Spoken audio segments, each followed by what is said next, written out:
Va ora in onda Filo Diretto. Va ora in onda Lega Liguria con Fabrizio Graffione. Buongiorno a tutti da Genova e dalla Liguria, bollino rosso anche nella nostra regione fino a oggi. In realtà stamattina a quest'ora le temperature sono un filo calate, siamo intorno qui a Genova, capoluogo ligure, 31 gradi centigradi, ma proprio l'altro ieri si è toccato per il 39,7 gradi nello Spezzino e in tutte le località della Liguria. C'erano intorno a 34, 35, 36, 37 gradi, insomma, quindi molto caldo anche qui. Beati coloro che possono andare al mare, sono nelle nostre bellissime spiagge, ma passiamo subito al nostro primo ospite della mattinata, che è il nostro consigliere comunale di Genova, Alessio Bevilacqua. Ciao Alessio, ci sei? Ciao Fabrizio, buongiorno a tutti. Allora Alessio, dove ti trovi in questo momento?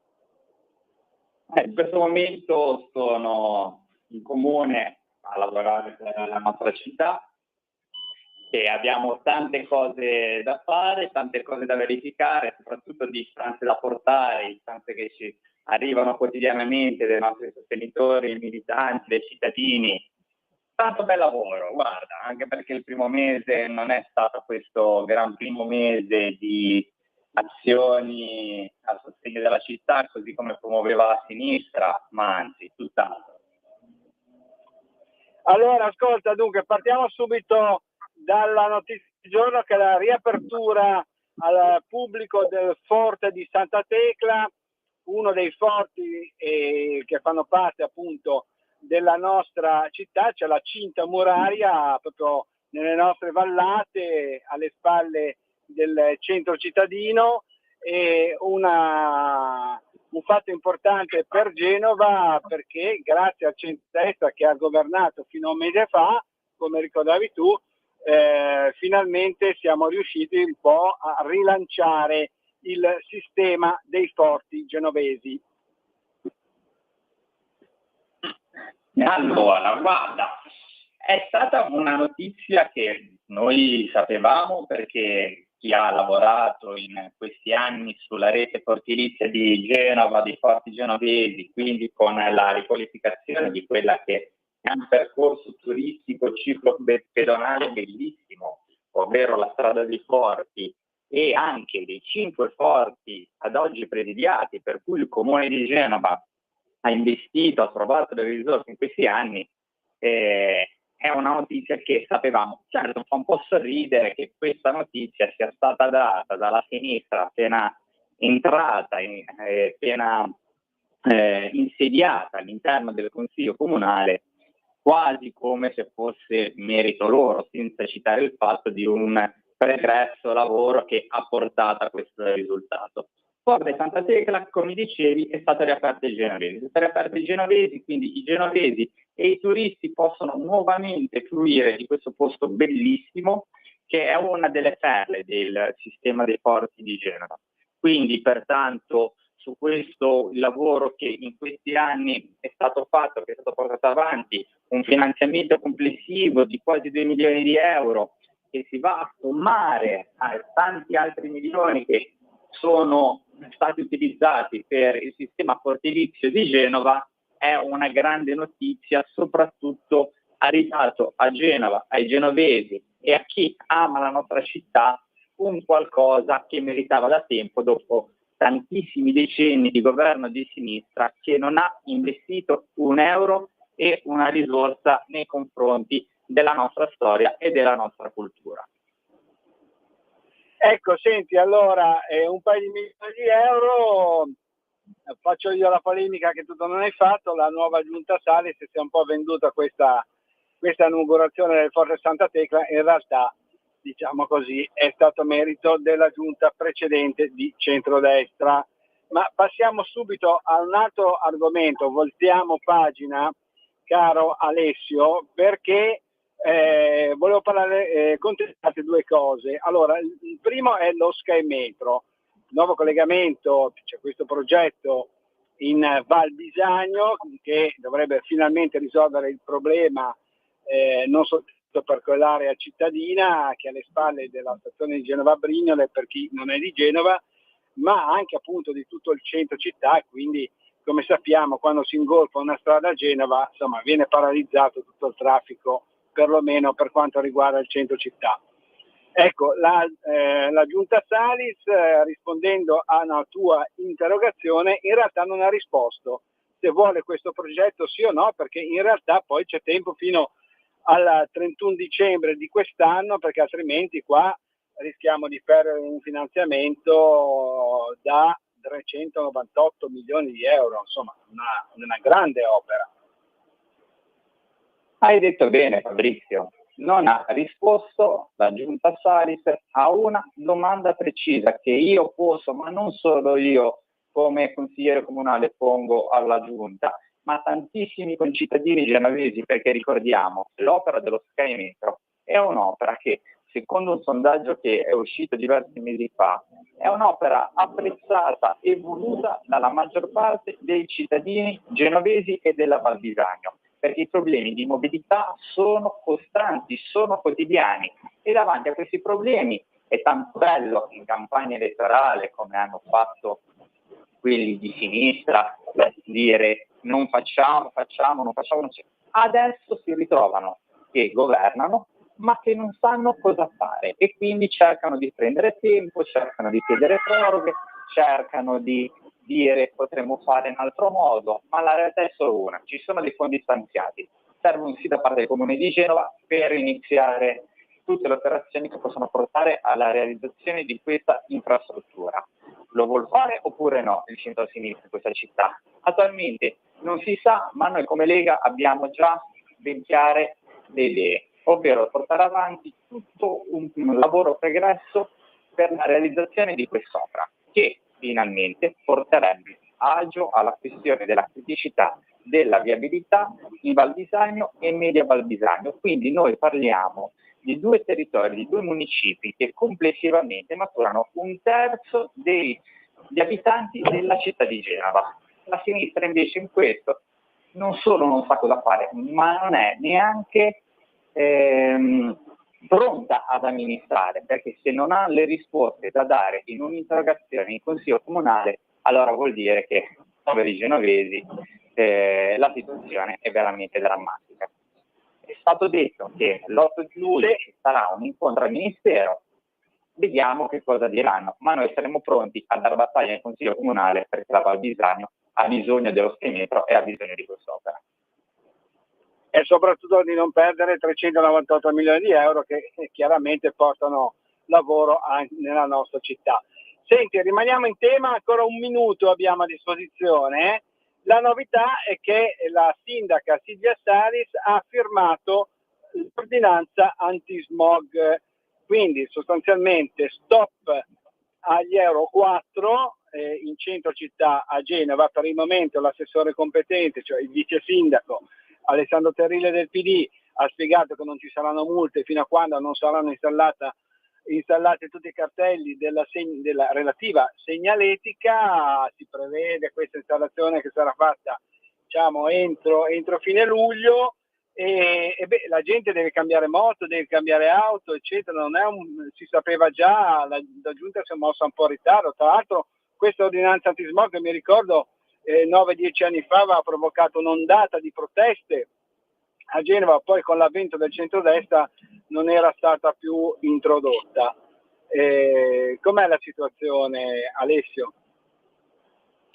La situazione è come l'hai descritta tu adesso, perché i genovesi un bel giorno si sono svegliati e hanno letto gli organi di stampa che pubblicavano questa firma rispetto a questa ordinanza. Un'ordinanza che crea non poche difficoltà. Io quotidianamente sono contattato da cittadini, da commercianti, da aziende che mi chiedono informazioni rispetto a questa ordinanza, che comunque sia va a dare un limite molto importante rispetto ai veicoli che girano quotidianamente all'interno della città di Genova.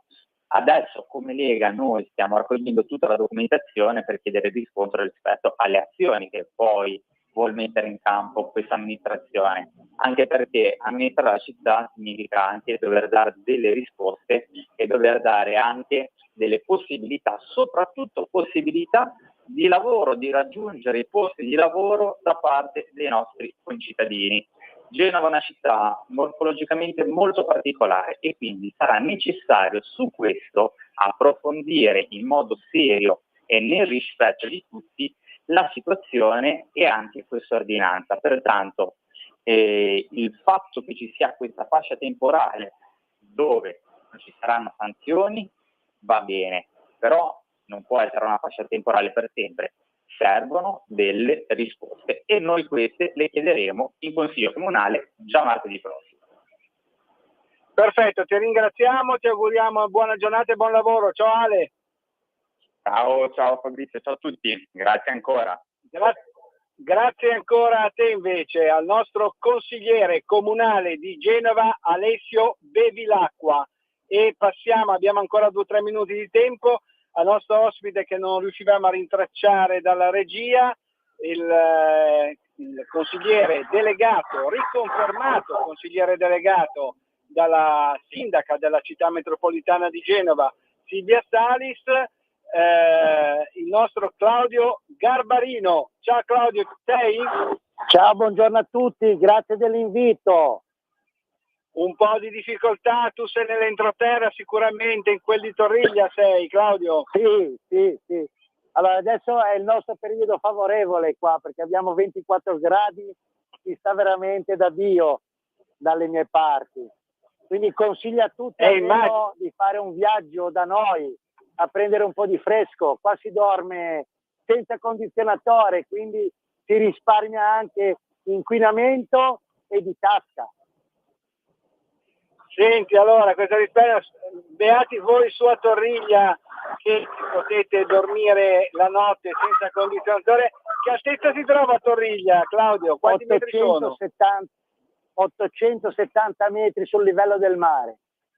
È raggiungibile dalla città di Genova. Ed è raggiungibile da Genova in 25-30 minuti, giusto? Sì. Perfetto. Rispettando i limiti. Allora, volevo dirti, siccome abbiamo un minuto con te, volevo dirti un po' questa nota politica, cioè l'assessore, la sindaca di sinistra, di centrosinistra, Silvia Salis, che conferma dopo un'aspra campagna elettorale per le elezioni del Comune di Genova, conferma un leghista come consigliere delegato, che sostanzialmente sono quelli che prima erano gli ex assessori della provincia di Genova, che è passata a città metropolitana, consigliere delegato alla mobilità e al trasporto pubblico locale, un leghista, cioè Claudio Garbarino, che evidentemente ha lavorato così bene che non potevano confermarlo. Ecco, volevo un po' il tuo commento su questa. Rimanendo dalla mia parte politica, ringrazio la sindaca Silvia Salis per avermi riconfermato, perché io rappresento il territorio e come ho sempre fatto non ho mai fatto distinguo, ho sempre avuto una visione sul trasporto per qualsiasi sia l'appartenenza politica del comune, perché io mi occupo di 66 comuni di tutta la provincia e ho sempre cercato di fare del mio meglio. Ora logicamente che ci penalizza un po' è proprio la legge sulle città metropolitane, che è stata fatta una cosa a metà. Infatti qua vorrei fare un appello a chi ci ascolta, al governo a Roma, che per chi venga dopo secondo me devono rivedere questa situazione sulle città metropolitane, perché quello che stiamo facendo noi come assessori è tutto volontariato, è tutta gente che ha già un altro lavoro e si occupa nei ritagli di tempo di questo, quindi non riesce a impegnarsi al 100% e noi abbiamo 66 comuni da gestire, ma non parlo solo di trasporti, parlo di strade, parlo di scuole che sono essenziali per il nostro territorio e per il nostro entroterra specialmente. Parliamo sempre che vogliamo sviluppare l'entroterra, ma se poi non diamo le strutture in una visione, diciamo, futuristica, la gente abbandona il territorio e cerca di andare, diciamo, in città dove ha le comodità sia per i figli, per le scuole, ma anche per se stessi. Quindi secondo me questa legge bisognerebbe prima possibile rivederla per ridare dignità alle città metropolitane. Benissimo, ti ringraziamo, il tempo è scaduto, purtroppo ci sentiremo senz'altro anche con Claudio in maniera più estesa uno dei prossimi giovedì mattina qui su Radio Libertà e Spazio Liguria, e ti auguriamo buona giornata e buon lavoro. Ciao Claudio. Grazie a tutti e venitemi a trovare a Toriglia, grazie. Grazie ancora al nostro consigliere delegato della città metropolitana di Genova, Claudio Garbarino, e per il momento da Genova e dalla Liguria è tutto, linea a Milano da Fabrizio Graffione. Avete ascoltato Filo Diretto,